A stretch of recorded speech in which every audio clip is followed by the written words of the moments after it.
पाठ 5 संज्ञा नाउन। रोहन, इस बार हम शिमला वाले घर में छुट्टियां बिताएंगे। वाह, मुझे बहुत खुशी हो रही है पापा। पापा, वो सामने पहाड़ पर क्या है? वहाँ जाखू का मंदिर है। मंदिर के रास्ते में पेड़ों पर कितने सारे बंदर हैं पापा।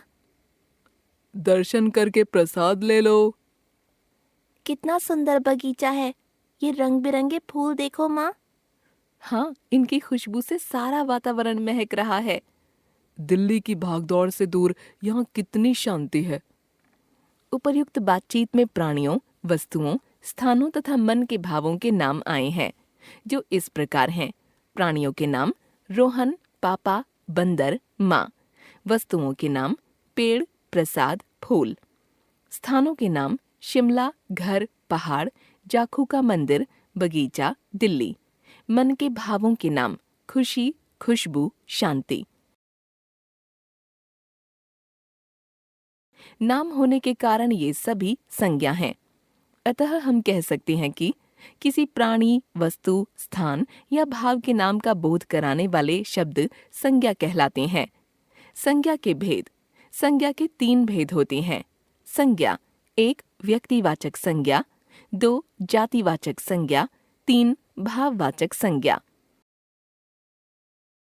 व्यक्तिवाचक संज्ञा। तुलसीदास ने चित्रकूट के घाट पर रामचरितमानस की रचना की।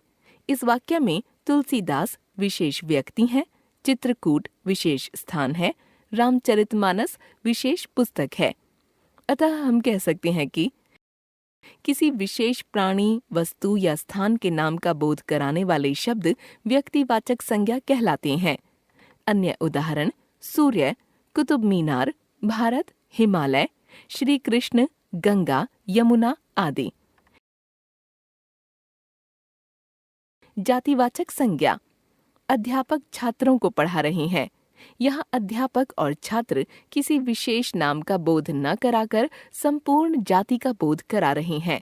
अतः हम कह सकते हैं कि किसी विशेष प्राणी, वस्तु या स्थान की संपूर्ण जाति का बोध कराने वाले शब्द जातिवाचक संज्ञा कहलाते हैं। अन्य उदाहरण व्यक्ति, देश, पर्वत, नदी, पशु, आदमी, फल, गायक आदि। भाववाचक संज्ञा। खेतों की हरियाली मन को आनंद दे रही है।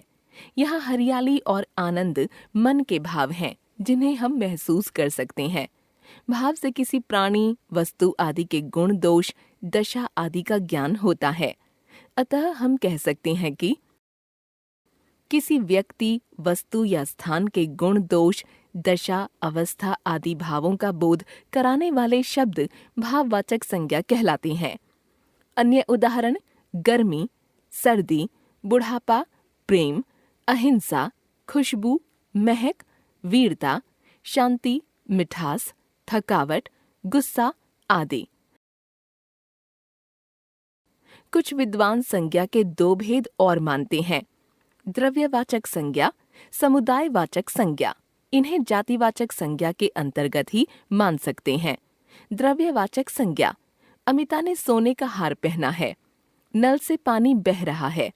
पहले वाक्य में सोना धातु है तथा दूसरे वाक्य में पानी द्रव्य, तरल पदार्थ है। अतः हम कह सकते हैं कि जिन संज्ञा शब्दों से किसी धातु, द्रव्य या पदार्थ के नाम का बोध होता है, वे शब्द द्रव्यवाचक संज्ञा कहलाते हैं। अन्य उदाहरण दूध, घी, दही, चावल, गेहूं, तेल, चांदी, तांबा, पीतल आदि। समुदायवाचक संज्ञा। सेना ने विजय का झंडा फहरा दिया। नेताजी सभा को संबोधित कर रहे हैं। पहले वाक्य में सेना तथा दूसरे वाक्य में सभा शब्द प्राणियों के समुदाय का बोध करा रहे हैं। अतः हम कह सकते हैं कि जिन शब्दों से समूह, समुदाय या झुंड के नाम का बोध हो, वे शब्द समुदायवाचक संज्ञा कहलाते हैं। अन्य उदाहरण सेना, भीड़, दल, सभा, जनता, जुलूस, कक्षा आदि।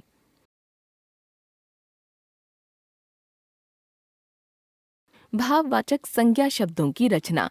भाववाचक संज्ञा शब्द मूल शब्द नहीं होते।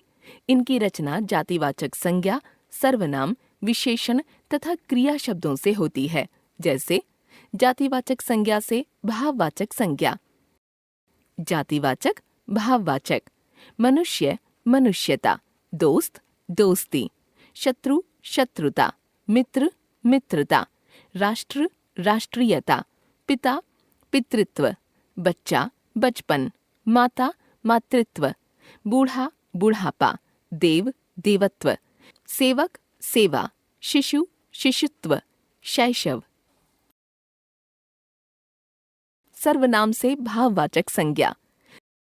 सर्वनाम भाववाचक: निज, निजत्व; सम, समता; अपना, अपनत्व, अपनापन; अहम, अहंकार; मम, ममत्व या ममता; सर्व, सर्वस्व; स्व, स्वत्व; आप, आपा। विशेषण से भाववाचक संज्ञा।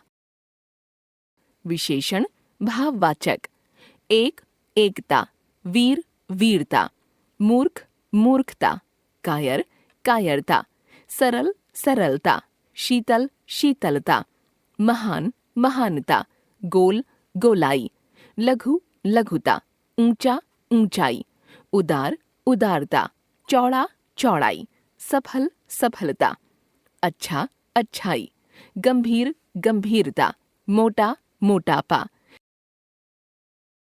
चतुर, चतुराई; ठंडा, ठंडक; भूखा, भूख; गरम, गर्मी; प्यासा, प्यास; डरपोक, डर; मीठा, मिठास; बड़ा, बड़प्पन; बहादुर, बहादुरी; छोटा, छुटपन; हरा, हरितिमा या हरियाली; लाल, लाली या लालिमा; काला, कालीमा या कालापन; नीला, नीलिमा या नीलापन।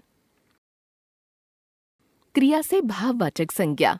क्रिया भाववाचक: पढ़ना, पढ़ाई; चलना, चाल; लिखना, लिखाई या लिखावट; हंसना, हंसी; रोना, रुलाई; खेलना, खेल; चढ़ना, चढ़ाई; मिलना, मेल; उतरना, उतराई; सजाना, सजावट; धोना, धुलाई; बनाना, बनावट; उड़ना, उड़ान; रुकना, रुकावट; देना, दान; सोचना, सोच। हम जान गए संज्ञा: किसी प्राणी, वस्तु, स्थान या भाव के नाम का बोध कराने वाले शब्द संज्ञा। संज्ञा के 3 भेद: 1 व्यक्तिवाचक, 2 जातिवाचक, 3 भाववाचक। कुछ विद्वानों द्वारा 2 और भेद मानना: द्रव्यवाचक संज्ञा और समुदायवाचक संज्ञा। भाववाचक संज्ञा शब्दों की रचना जातिवाचक संज्ञा, सर्वनाम, विशेषण तथा क्रिया शब्दों से होना।